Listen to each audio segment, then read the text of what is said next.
right, what's up, everybody? My name is Hunter Emmert, and I am in the Masters of Theological Studies program. And so I'm going to be presenting my paper today. And so I actually just finished recording the first video, and it was a beautiful 15-minute long video. Excellent. Couldn't have done it better.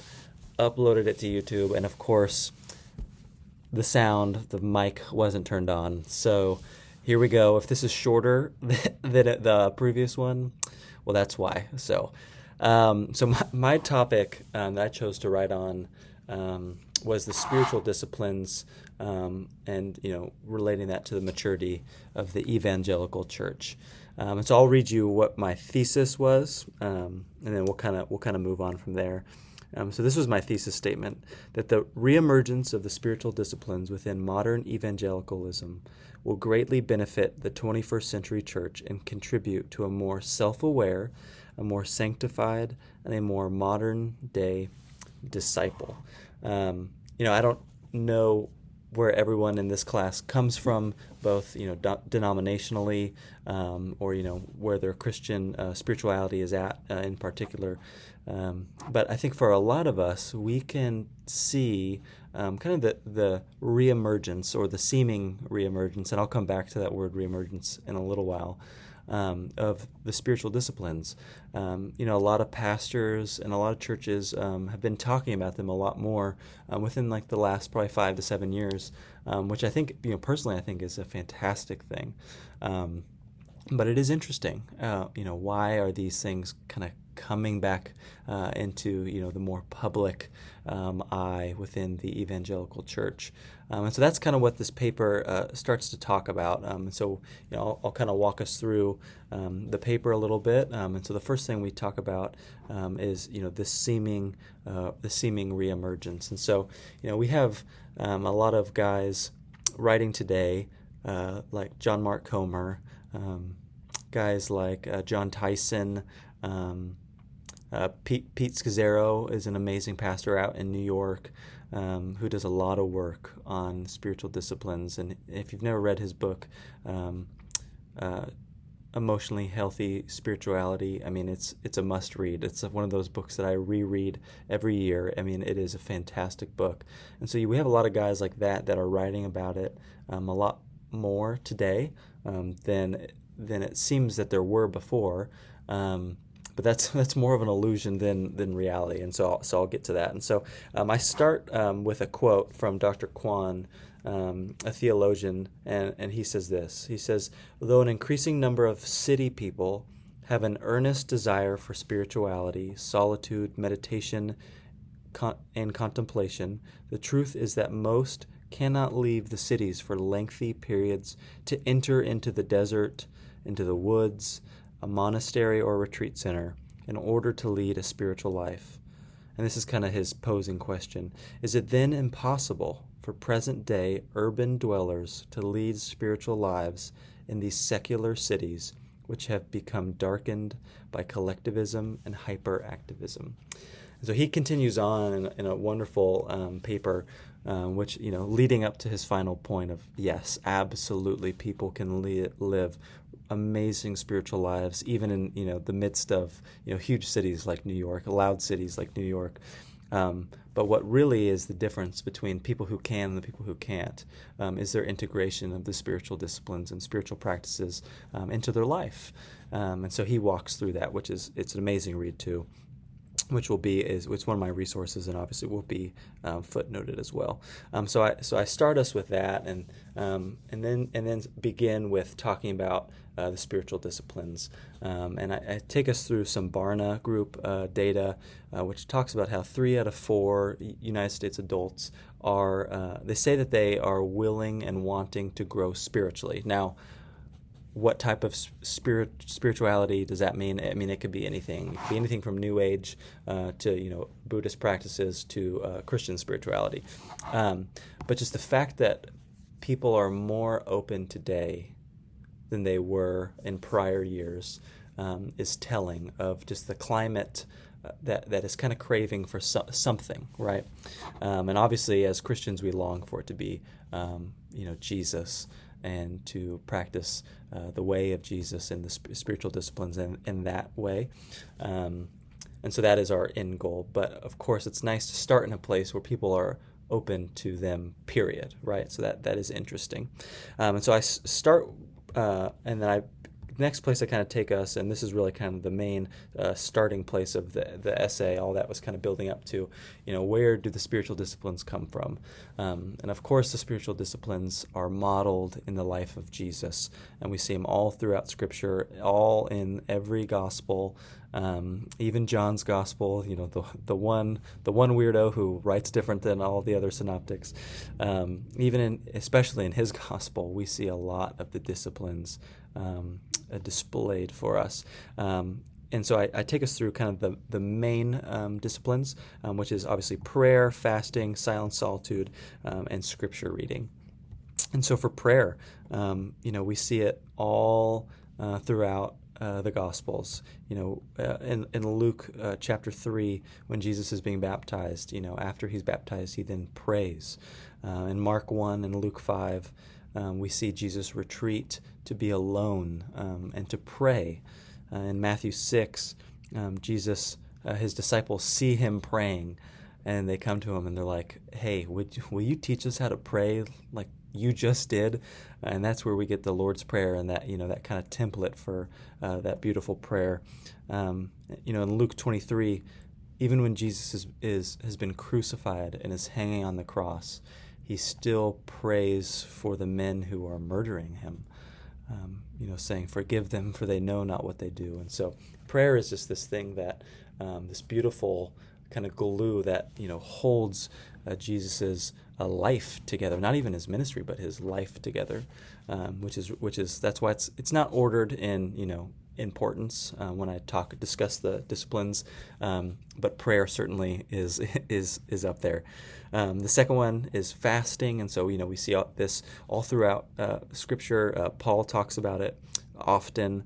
It's really has this remarkable ability to humble ourselves and to allow us to lean onto God for our sustainment. I believe it's in Matthew when Jesus, was in the wilderness for 40 days, 40 nights, and in that time he is relying on God for his sustainment, and that's a wonderful discipline for us to engage in. Silence and solitude, like I said in Mark 1 and Luke 5, when Jesus goes away to pray, he doesn't go away to be with more people. He goes away to be alone and to be in the quiet, to be in the eremos, right, the wilderness, the desert. A really wonderful discipline that again, when we get to the more monastic side, that is often the favorite of being in that eremos, that wilderness place. And then the last one is Scripture. And so, I don't think it should be a surprise to anybody that Jesus was a Jew, born and raised as a Jewish boy. He would have been a well-read student of the Hebrew Bible, memorizing, if not most, large chunks of the Torah. And a lot of people think that, because he was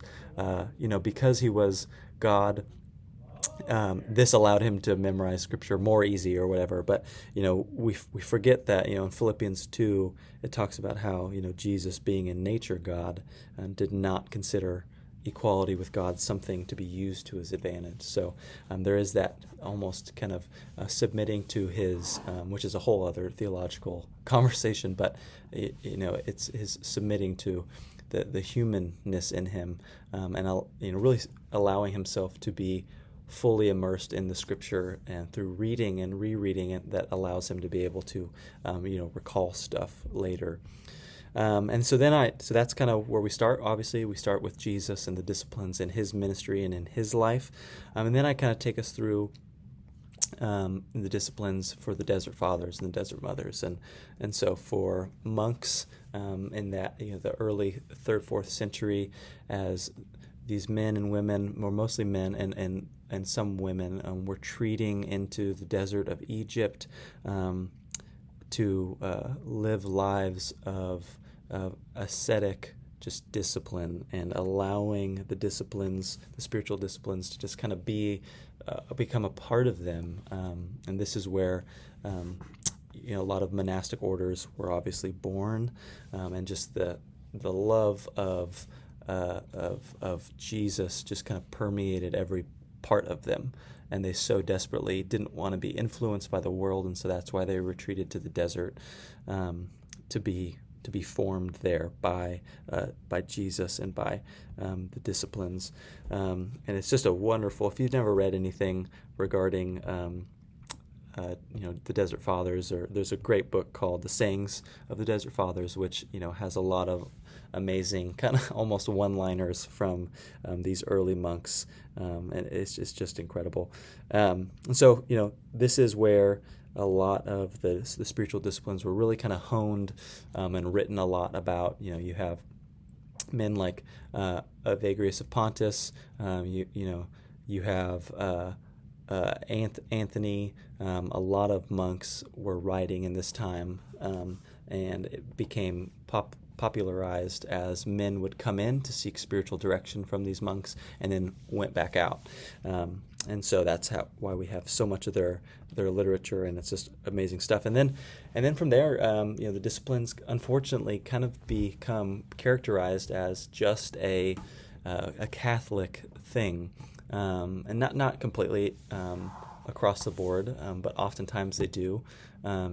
Even after the Protestant Reformation, still the disciplines were still part of even Martin Luther's routine, right? They didn't just go away, but they kind of became viewed as this Christian mysticism type thing was then viewed negatively, unfortunately, and so they kind of seemed to become less important in the Christian life, but still there.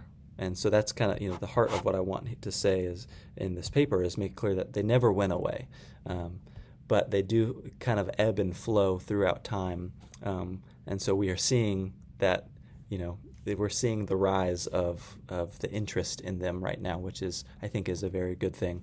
And so I kind of take us back up to modern day and talk about why are the disciplines here? What are they good for? And like I said in the thesis, I believe that the disciplines will benefit the church, the modern day church, in allowing us to become more self-aware, more sanctified, and mature disciples of Jesus. Because it is through that submission and through that our ability to know Jesus intimately in the disciplines and experience His grace. And that's another thing that I write about in the paper too, is that by participating in the disciplines, we are not being merited more grace from God, right? What we are doing is through the disciplines we are experiencing the grace of God in a new way that then often a lot of us in our Christian traditions haven't experienced before. And so that's different, right? Merited grace versus experiencing the grace. And that's an important distinction to make too when talking about the disciplines.